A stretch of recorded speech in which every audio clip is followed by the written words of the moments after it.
जब जीव मृत्युलोक में जन्म लेता है उस समय उसकी स्मृति शून्य होती है। वह ना तो किसी चीज को जानता है और ना ही किसी को पहचानता है। बच्चा मां के गर्भ से निकलकर जैसे ही बाहर आता है तुरंत ही रोना शुरू कर देता है। वह ऐसा तकलीफ में करता है या कोई और कारण भी है जिसे हम समझ नहीं पाते। क्या आपने भी कभी सोचा है कि आखिर बच्चा जन्म लेने के तुरंत बाद रोता क्यों है?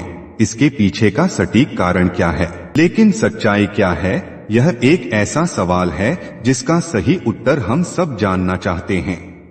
शिशु के जन्म लेते ही रोने के कारण को विज्ञान एक सहज और आवश्यक प्रक्रिया मानता है। तो दोस्तों, आइए इस वीडियो में सबसे पहले हम बच्चे के रोने को लेकर वैज्ञानिक दृष्टिकोण समझते हैं।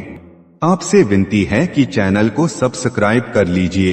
दोस्तों, नए जीवन की प्रक्रिया पुरुष और स्त्री के समागम के साथ शुरू होती है, जिसके फलस्वरूप जीव को एक नए शरीर के रूप में स्त्री के गर्भ में स्थान मिलता है। जब तक बच्चा माता के गर्भ में रहता है तब तक वह सांसारिक दुनिया से अनजान होता है। माता के गर्भ में वह जीवित तो होता है परंतु वह सांस नहीं लेता।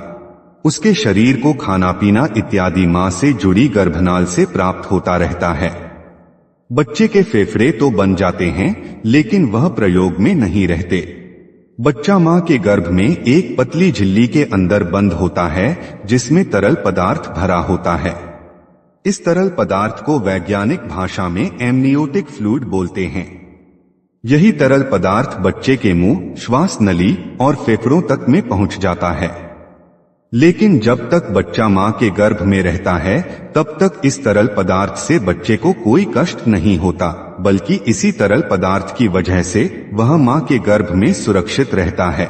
प्रसव की क्रिया मां और बच्चे दोनों के लिए कष्टदायक होती है। बच्चा बहुत सकरे मार्ग से निकलकर दुनिया में आता है। जिस क्षण बच्चा मां के गर्भ से बाहर निकलकर इस संसार में आता है उसके आसपास का परिवेश बदल जाता है। अब शिशु को जीवित रहने के लिए श्वास की जरूरत होती है।